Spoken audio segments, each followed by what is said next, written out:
Hi friends, இன்றைக்கி நம்ம செய்ய போகிற ரெசிபி ஓமப்பொடி. இது பிகினர்ஸ் கூட ரொம்ப ஈஸியாக செய்யலாங்க.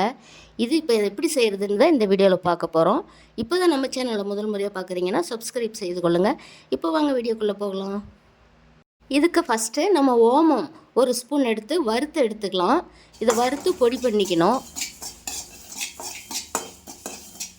இப்போ ஓமம் நல்லா வறுபட்டுடுச்சு. இதை ஒரு பக்கம் எடுத்து வச்சிடலாம். இது நல்லா ஆற வச்சு ஒரு மிக்சி ஜாரில் சேர்த்து பவுடர் பண்ணி எடுத்துக்கலாம். இப்போ இதுக்கு மாவெல்லாம் அளவுகள் எப்படி எடுக்கிறதுன்னு பார்க்கலாம் வாங்க. கடலை மாவு 3 ஸ்பூன் போடுறேன். இதுக்கு அரிசி மாவு 1 ஸ்பூன். 3 ஸ்பூன் கடலை மாவு, 3 பங்குக்கு 1 பங்கு அரிசி மாவு சேர்த்துக்கணும். கொஞ்சம் உப்பு சேர்த்துக்கலாம் தேவையான அளவு. காரத்துக்கு மிளகாத்தூள் நான் ஒரு 1/4 ஸ்பூன் சேர்த்துறேன். நீங்கள் அதிகம் வேணாலும் சேர்த்துக்கலாம். இது கலருக்காக கொஞ்சம் மஞ்சள் தூள் சேர்த்துக்கிறேன். இதுக்கு நம்ம வெண்ணெய் இருந்தால் போடலாம். நான் நெய்யவே கொஞ்சம் சேர்த்துக்கிறேன், ஒரு 1/4 ஸ்பூன் அளவுக்கு. இது ஓமப்பொடியை பாருங்கள் பவுடர் பண்ணி நான் இதிலேருந்து சளிச்சு எடுத்துட்டேன். இதை சளிச்சு எடுத்ததை இப்போ இதோட சேர்த்துக்கலாம். கொஞ்சமாகவே சேர்த்துக்கலாம். இது அதிகமாக போனால் கசப்படிக்கும். இப்போ இதை சேர்த்துக்கிட்டு இப்போ இதை நல்லா கலந்து விட்டுக்கலாம்.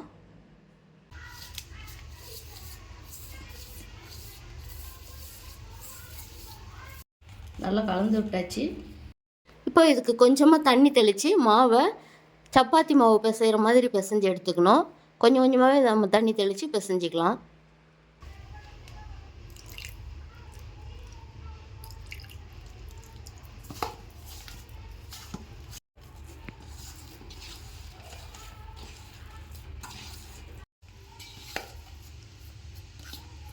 மாவு நல்லா பிசைஞ்சாச்சு.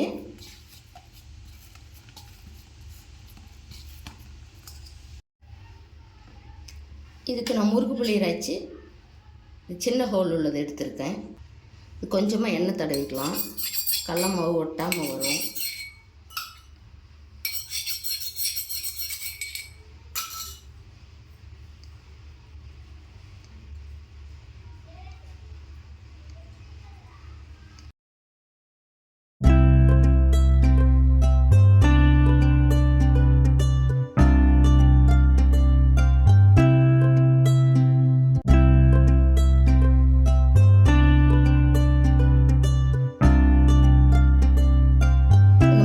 சேர்த்துக்கலாம்.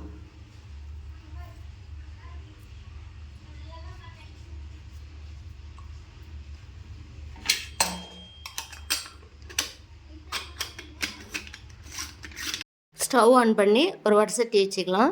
வடசட்டி நல்லா காஞ்சது. தேவையான அளவுக்கு எண்ணெய் விட்டுக்கலாம். எண்ணெய் நல்லா காஞ்சிருச்சு. இப்போ நம்ம மாவு இதில் பிழிஞ்சு விட்டுக்கலாம். ஸ்டவ்வை லோ ஃப்ளேமில் வச்சுக்கணும்.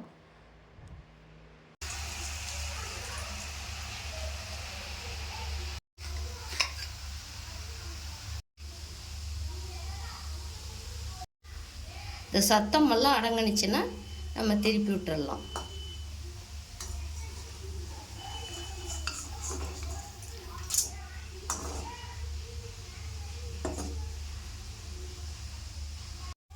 இந்த சத்தமெல்லாம் அடங்கிருச்சுன்னா நம்ம எடுத்துடலாம்.